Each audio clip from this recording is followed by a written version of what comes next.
Assalamualaikum warahmatullahi wabarakatuh. Perkenalkan, nama saya Hasna Aziza Oktarani dari kelas 11 MIPA 1, nomor presensi 15. Di sini, saya akan menjelaskan tentang prinsip dan praktik ekonomi Islam, mata pelajaran Pendidikan Agama Islam dan Budi Pekerti yang diampu oleh Bapak Gufron Effendi Mustafa. A. Pengertian muamalah. Dalam Kamus Besar Bahasa Indonesia, muamalah artinya hal-hal yang termasuk kemasyarakatan atau pergaulan, perdata, dan sebagainya. Dalam fikih Islam, muamalah artinya tukar-menukar barang atau sesuatu yang memberi manfaat dengan cara ditempuhnya, seperti jual-beli, sewa-menyewa, upah-mengupah, pinjam-meminjam, urusan bercocok tanam, berserikat, dan usaha lainnya. Dalam melakukan transaksi ekonomi, Islam melarang beberapa hal diantaranya sebagai berikut. 1. Tidak boleh mempergunakan cara-cara yang batil. 2. Tidak boleh melakukan kegiatan riba. 3. Tidak boleh dengan cara-cara zalim atau aniaya. 4. Tidak boleh mempermainkan takaran, timbangan, kualitas, dan kehalalan. 5. Tidak boleh dengan cara-cara spekulasi atau berjudi. 6. Tidak boleh melakukan transaksi jual beli barang haram. B. Macam-macam muamalah. 1. Jual beli. Menurut syariat Islam, jual beli adalah kesepakatan tukar-menukar benda untuk memiliki benda tersebut selamanya. Jual beli dibenarkan firman Allah Subhanahu wa taala dalam Quran surat Al-Baqarah ayat 275. Apabila jual beli menyangkut suatu barang yang sangat besar nilainya dan agar tidak terjadi kekurangan di belakang hari, Al-Quran menyarankan agar dicatat dan ada saksi. Penjelasannya pada Quran surat Al-Baqarah ayat 282. 1. Syarat-syarat jual beli. 1. Penjual dan pembeli haruslah balik, berakal sehat, dan atas kehendak sendiri. 2. Uang dan barangnya haruslah A. Halal dan suci. Haram menjual arak dan bangkai atau lemaknya, terutama babi dan berhala. B. Bermanfaat. Membeli barang-barang yang tidak bermanfaat sama dengan menyia-nyiakan harta atau pemboros seperti firman Allah Subhanahu wa taala dalam Quran surat Al-Isra ayat 27. C. Keadaan barang dapat diserah terimakan. Tidak sah menjual barang yang tidak dapat diserah terimakan. Contohnya, menjual ikan dalam laut atau barang yang sedang dijadikan jaminan, sebab semua itu mengandung tipu daya. D. Keadaan barang diketahui oleh penjual dan pembeli. E. Milik sendiri. Sabda Rasulullah Shallallahu Alaihi Wasallam, tak sah jual beli melainkan atas barang yang dimiliki. Hadis riwayat Abu Daud dan Tirmizi. 3. Ijab qabul. Pernyataan penjual, saya jual barang ini dengan harga sekian, dan pembeli menjawab, baiklah saya beli. Berarti jual beli itu berlangsung suka sama suka. Rasulullah Shallallahu Alaihi Wasallam bersabda, sesungguhnya jual beli itu hanya sah jika suka sama suka. Hadis riwayat Ibnu Hibban. 2. Hiyar. 1. Pengertian hiyar. Hiyar adalah bebas memutuskan atau meneruskan antara jual beli atau membatalkannya. Islam memperbolehkan hiyar karena jual beli haruslah berdasarkan suka sama suka, tanpa ada unsur paksaan sedikit pun. Penjual berhak mempertahankan harga barang dagangannya, dan pembeli berhak menawar atas dasar kualitas barang yang diyakininya. 2. Macam-macam hiyar. A. Hiyar majelis adalah selama penjual dan pembeli masih berada di tempat berlangsungnya transaksi atau tawar-menawar. Keduanya berhak memutuskan, meneruskan, atau membatalkan jual beli. B. Hiyar syarat adalah hiyar yang dijadikan syarat dalam jual beli. Penjual mengatakan, saya menjual barang ini dengan harga sekian dengan syarat hiyar 3 hari. Apabila pembeli mengiyakan, status barang tersebut sementara waktu dalam masa hiyar tidak ada pemiliknya. Artinya, si penjual tidak berhak menawarkan kepada orang lain lagi. Namun, jika akhirnya pembeli memutuskan tidak jadi, barang tersebut menjadi hak penjual kembali. C. Hiyar aibi atau cacat adalah pembeli boleh mengembalikan barang yang dibelinya jika terdapat cacat yang dapat mengurangi kualitas atau nilai barang tersebut, namun hendaknya dilakukan sesegera mungkin. 3. Riba. 1. Pengertian riba. Riba adalah bunga uang atau nilai lebih atas penukaran barang. Sering terjadi dalam pertukaran bahan makanan, emas, dan pinjam-meminjam. Apapun bentuknya, riba dalam Islam hukumnya haram dan sanksi hukumnya sangat berat. Diterangkan dalam hadis yang diriwayatkan Muslim, semua orang yang terlibat dalam riba sekalipun hanya sebagai saksi terkena dosanya juga. Guna menghindari riba, apabila mengadakan jual beli barang seperti emas dengan emas atau perak dengan perak, ditetapkan syarat, yaitu sama timbangan ukurannya, dilakukan serah terima saat itu juga, dan tunai. Apabila tidak sama jenisnya, seperti emas dan perak, boleh berbeda takarannya, namun tetap harus secara tunai dan diserah terimakan saat itu juga, kecuali barang yang berlainan jenis dengan perbedaan seperti perak dan beras, dapat berlaku ketentuan jual beli sebagaimana barang-barang yang lain. 2. Macam-macam riba. A. Riba fadli adalah pertukaran barang sejenis yang tidak sama timbangannya. Misalnya, cincin emas 22 karat seberat 10 gram ditukar dengan emas 22 karat namun seberat 11 gram. B. Riba kordi adalah pinjam-meminjam dengan syarat harus memberi kelebihan saat mengembalikannya. Misalnya, si A bersedia meminjami uang sebesar Rp100.000, asal si B bersedia mengembalikannya sebesar Rp115.000. C. Riba yadi adalah akad jual beli barang sejenis dan sama timbangannya, namun penjual dan pembeli berpisah sebelum melakukan serah terima, seperti penjualan kacang atau ketela yang masih di dalam tanah. D. Riba nasiah adalah akad jual beli dengan penyerahan barang beberapa waktu kemudian. Contohnya, membeli buah-buahan yang masih kecil-kecil di pohonnya, kemudian diserahkan setelah besar-besar atau setelah layak dipetik, atau membeli padi di musim kemarau, tetapi diserahkan setelah panen. 2. Utang piutang. A. Pengertian utang piutang.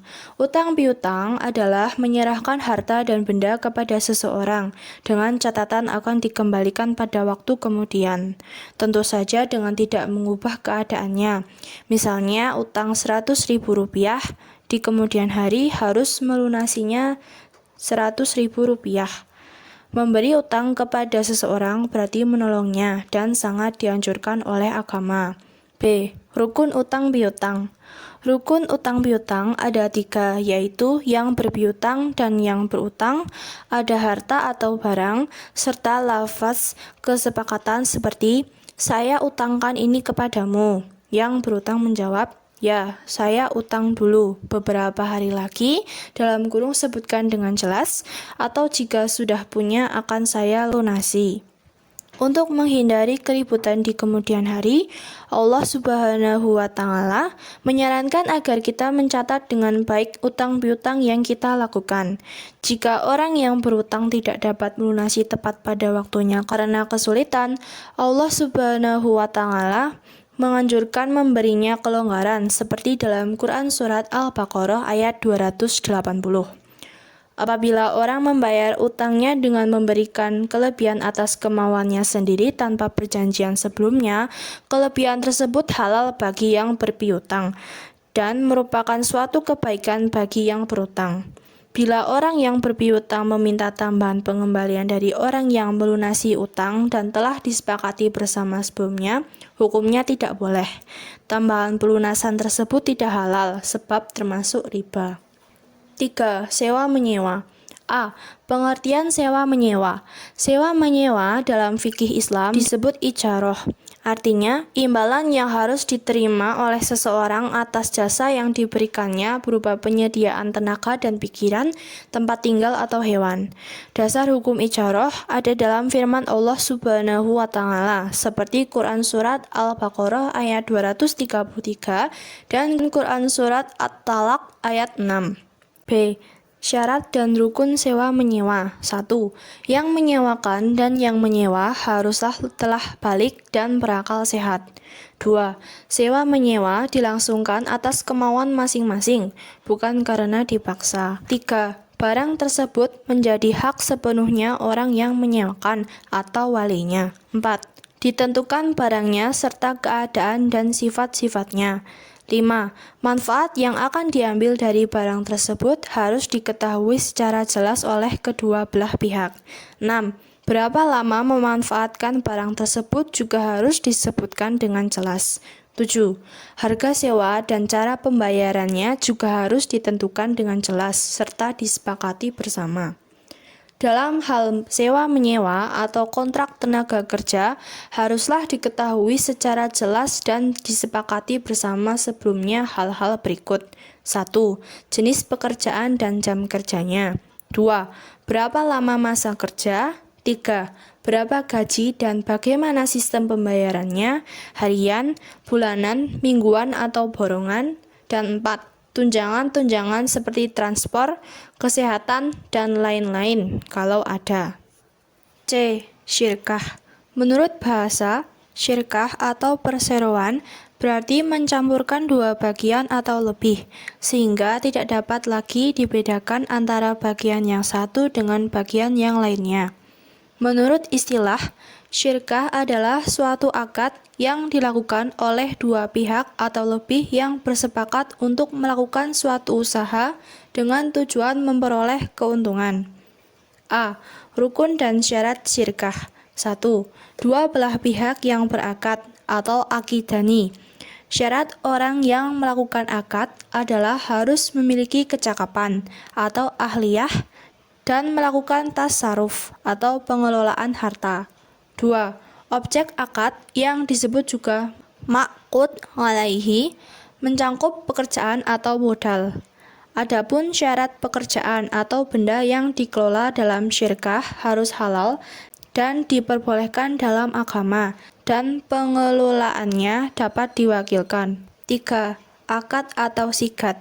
Adapun syarat sah akad harus berupa tasarruf, yaitu adanya aktivitas pengelolaan. B. Macam-macam syirkah. 1. Syirkah ghinan. Syirkah ghinan adalah syirkah antara dua pihak atau lebih yang masing-masing memberi kontribusi kerja atau amal dan modal atau mal. Syirkah ini hukumnya boleh berdasarkan dalil sunnah dan ijma' sahabat. Contohnya, A dan B, sarjana teknik komputer, sepakat menjalankan bisnis perakitan komputer dengan membuka pusat servis dan penjualan komponen komputer. Modalnya disyaratkan harus berupa uang dan barang berupa rumah atau mobil yang menjadi fasilitas tidak boleh dijadikan modal, kecuali jika barang tersebut dihitung nilainya pada saat akad. Keuntungan didasarkan pada kesepakatan dan kerugian ditanggung oleh masing-masing syarik atau mitra usaha berdasarkan porsi modal. 2. Syirkah abdan. Syirkah abdan adalah syirkah antara dua pihak atau lebih yang masing-masing hanya memberikan kontribusi kerja atau amal tanpa kontribusi modal atau mal. Kontribusi kerja berupa kerja pikiran seperti penulis naskah atau kerja fisik seperti tukang batu. Syirkah ini juga disebut syirkah ngamal. Contohnya, A dan B sama-sama nelayan bersepakat melaut bersama untuk mencari ikan. Dan apabila memperoleh ikan akan dijual dan hasilnya akan dibagi dengan ketentuan. A mendapatkan sebesar 60% dan B sebesar 40%. Dalam syirkah ini tidak disyaratkan kesamaan profesi atau keahlian, tetapi boleh berbeda profesi. Namun, disyaratkan bahwa pekerjaan yang dilakukan merupakan pekerjaan halal dan tidak boleh berupa pekerjaan haram, misalnya berburu anjing. Keuntungan yang diperoleh dibagi berdasarkan kesepakatan. Porsinya boleh sama atau tidak sama di antara syarik atau mitra usaha. 3. Syirkah wujuh. Syirkah wujuh adalah kerjasama karena didasarkan pada kedudukan, ketokohan, atau keahlian atau wujuh seseorang di tengah masyarakat. Syirkah wujuh adalah syirkah antara dua pihak yang sama-sama memberikan kontribusi kerja atau amal dengan pihak ketiga yang memberikan kontribusi modal atau mal. Contohnya, A dan B adalah tokoh yang dipercaya pedagang, lalu bersyirkah wujuh dengan cara membeli barang dari seorang pedagang secara kredit. A dan B bersepakat bahwa masing-masing memiliki 50% dari barang yang dibeli, lalu keduanya menjual barang tersebut dan keuntungannya dibagi dua, sementara harga pokoknya dikembalikan kepada pedagang. Syirkah wujuh ini hakikatnya termasuk dalam syirkah abdan. 4. Syirkah mufawadah. Syirkah mufawadah adalah syirkah antara dua pihak atau lebih yang menggabungkan semua jenis syirkah di atas. Syirkah mufawadah boleh dipraktikkan, sebab setiap jenis syirkah yang sah berarti boleh digabungkan menjadi satu. Keuntungan yang diperoleh dibagi sesuai dengan kesepakatan, sedangkan kerugian ditanggung sesuai dengan jenis syirkahnya, yaitu ditanggung oleh para pemodal sesuai porsi modal jika berupa syirkah linan, atau ditanggung pemodal saja jika berupa mufawadah, atau ditanggung mitra-mitra usaha berdasarkan persentase barang dagangan yang dimiliki jika berupa syirkah wujuh. Contohnya, A adalah pemodal, berkontribusi modal kepada B dan C. Kemudian, B dan C juga sepakat untuk berkontribusi modal untuk membeli barang secara kredit atas dasar kepercayaan pedagang kepada B dan C. Di sini A sebagai pemodal, sedangkan B dan C sebagai pengelola. Dengan demikian, bentuk syirkah seperti ini telah menggabungkan semua jenis syirkah dan disebut syirkah mufawadah. 5. Mudharabah. Mudharabah adalah akad kerja sama usaha antara dua pihak. Pertama, menyediakan semua modal atau sahibul mal, dan kedua menjadi pengelola atau pengusaha atau mudharib. Keuntungan usaha dibagi menurut kesepakatan yang dituangkan dalam kontrak. Kerugian ditanggung oleh pemilik modal, selama kerugian bukan akibat kecurangan atau kelalaian pengelola. Kontrak bagi hasil disepakati di depan sehingga bila terjadi keuntungan, pembagiannya akan mengikuti kontrak bagi hasil tersebut. Mudharabah dibagi menjadi dua, yaitu mudharabah mutlaqah dan mudharabah muqayyadah. Mudharabah mutlaqah merupakan bentuk kerjasama antara pemilik modal dan pengelola yang cakupannya sangat luas dan tidak dibatasi oleh spesifikasi jenis usaha, waktu, dan daerah bisnis. Mudharabah muqayyadah adalah usaha yang akan dijalankan dengan dibatasi oleh jenis usaha, waktu, atau tempat usaha. 6. Musaqah, muzara'ah, dan mukhabarah. A. Musaqah. Musaqah adalah kerjasama antara pemilik kebun dan petani. Pemilik kebun menyerahkan kebun kepada petani agar dipelihara dan hasil panennya nanti akan dibagi dua menurut persentase yang ditentukan pada waktu akad. Tidak jarang para pemilik lahan tidak memiliki waktu luang untuk merawat perkebunannya. Sementara para petani yang memiliki banyak waktu luang, namun tidak memiliki lahan yang dapat digarap. Dengan adanya sistem kerjasama musaqah, setiap pihak akan sama-sama mendapatkan manfaat atau saling menguntungkan, atau simbiosis mutualisme. B. Muzara'ah dan mukhabarah. Muzara'ah adalah kerjasama dalam bidang pertanian antara pemilik lahan dan petani penggarap. Benih tanaman berasal dari petani penggarap. Mukhabarah ialah kerjasama dalam bidang pertanian antara pemilik lahan dan petani penggarap. Benih tanamannya berasal dari pemilik lahan. Muzara'ah memang seringkali diidentikan dengan mukhabarah, namun keduanya memiliki sedikit perbedaan. Muzara'ah dan mukhabarah sudah dikenal sejak masa Rasulullah Shallallahu Alaihi Wasallam. Pemilik lahan memberikan lahan pertanian kepada penggarap untuk ditanami dan dipelihara dengan pembagian persentase tertentu dari hasil panen. Di Indonesia, khususnya di kawasan pedesaan, kedua model penggarapan tanah itu sama-sama dipraktikkan oleh masyarakat petani. Landasan syariahnya terdapat dalam hadis dan ijma' ulama. D. Perbankan. 1. Pengertian perbankan. Bank adalah sebuah lembaga keuangan yang bergerak dalam menghimpun dana masyarakat dan disalurkan kembali dengan menggunakan sistem bunga. Hakikat dan tujuan bank ialah untuk membantu masyarakat yang memerlukan. Bank membantu masyarakat dalam bentuk penyimpanan maupun peminjam, baik berupa uang atau barang berharga lainnya dengan imbalan bunga yang harus dibayarkan oleh masyarakat sebagai pengguna jasa bank. Bank dilihat dari segi penerapan bunganya dapat dikelompokkan menjadi dua, yaitu seperti berikut. A. Bank konvensional. Bank konvensional ialah bank yang fungsi utamanya menghimpun dana untuk disalurkan kepada yang memerlukan, baik perorangan maupun badan usaha. Penghimpunan dana digunakan untuk mengembangkan usahanya dengan menggunakan sistem bunga. B. Bank Islam atau bank syariah. Bank Islam atau bank syariah ialah bank yang menjalankan operasinya menurut syariat Islam. Istilah bunga yang ada pada bank konvensional tidak ada dalam bank Islam. Bank syariah menggunakan beberapa cara yang bersih dari riba. Misalnya seperti berikut. 1. Mudharabah, yaitu kerjasama antara pemilik modal dan pelaku usaha dengan perjanjian bagi hasil dan sama-sama menanggung kerugian dengan persentase sesuai perjanjian. Pihak bank sama sekali tidak mengintervensi manajemen perusahaan. 2. Musyarakah, yakni kerjasama antara pihak bank dan pengusaha di mana masing-masing pihak sama-sama memiliki saham. Kedua belah pihak mengelola usahanya dan menanggung untung ruginya secara bersama-sama. 3. Wadiyah, yakni jasa penitipan uang, barang, deposito, maupun surat berharga. Amanah dari pihak nasabah tersebut dipelihara dengan baik oleh pihak bank.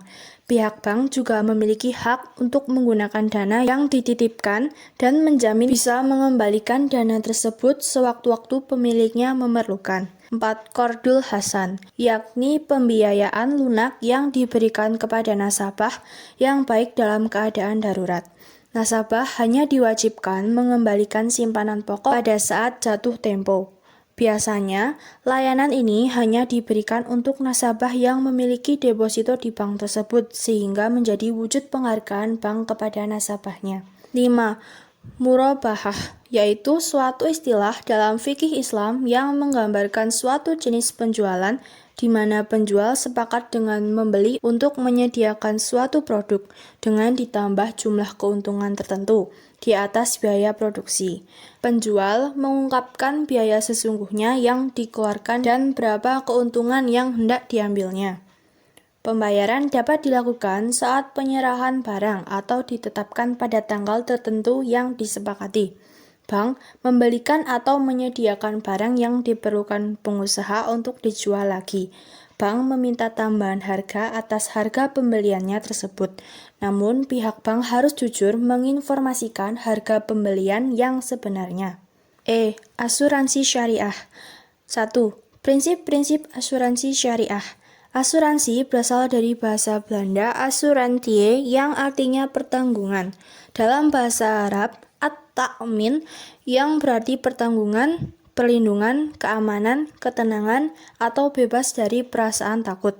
Si penanggung atau assurateur disebut mu'amin dan tertanggung atau gesurede disebut musta'min. Dalam Islam, asuransi merupakan bagian dari muamalah. Dasar hukum asuransi menurut fikih Islam adalah boleh atau jais. Dengan suatu ketentuan produk asuransi tersebut harus sesuai dengan ketentuan hukum Islam. Pada umumnya, para ulama berpendapat asuransi yang berdasarkan syariah dibolehkan dan asuransi konvensional haram hukumnya. Asuransi dalam ajaran Islam merupakan salah satu upaya seorang muslim yang didasarkan nilai tauhid. Setiap manusia menyadari bahwa sesungguhnya setiap jiwa tidak memiliki daya apapun ketika menerima musibah dari Allah Subhanahu wa Ta'ala, baik berupa kematian, kecelakaan, bencana alam, maupun takdir buruk yang lain. Untuk menghadapi berbagai musibah tersebut, ada beberapa cara untuk menghadapinya. Pertama, menanggungnya sendiri. Kedua, mengalihkan risiko ke pihak lain. Ketiga, mengelolanya bersama-sama. Dalam ajaran Islam, musibah bukanlah permasalahan individual, melainkan masalah kelompok, walaupun musibah ini hanya menimpa individu tertentu. Apalagi jika musibah itu mengenai masyarakat luas seperti gempa bumi atau banjir. Berdasarkan ajaran inilah, tujuan asuransi sangat sesuai dengan semangat ajaran tersebut. Allah Subhanahu wa Ta'ala menegaskan hal ini dalam Quran Surat Al-Maidah ayat 2.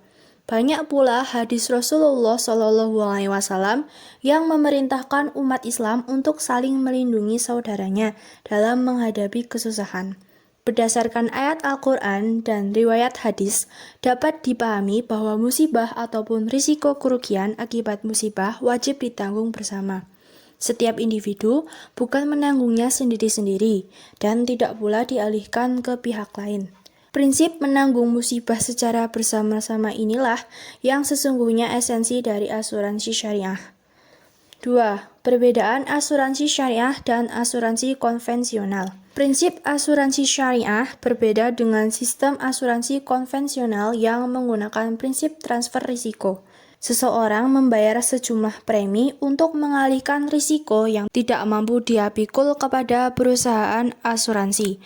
Dengan kata lain, telah terjadi jual beli atas risiko kerugian yang belum pasti terjadi, sehingga ini merupakan cacat perjanjian asuransi konvensional. Sebab akad dalam Islam mensyaratkan adanya sesuatu yang bersifat pasti, apakah itu berbentuk barang ataupun jasa.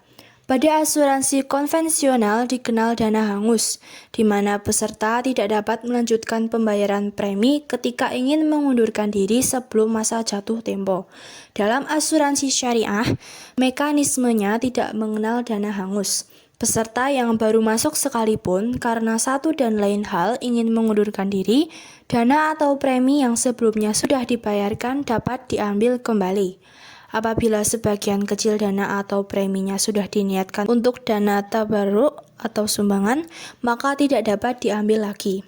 Manfaat yang dapat diambil kaum muslimin dengan terlibat dalam asuransi syariah diantaranya dapat menjadi alternatif perlindungan yang sesuai dengan hukum Islam, serta dapat menjadi pilihan bagi pemeluk agama lain yang memandang konsep syariah lebih adil. Syariah merupakan sebuah prinsip yang bersifat universal, sehingga semua pemeluk agama dapat menggunakannya. Untuk pengaturan asuransi di Indonesia dapat dipedomani Fatwa Dewan Syariah Nasional Nomor 21 DSN MUI 10 2001 tentang pedoman umum asuransi syariah.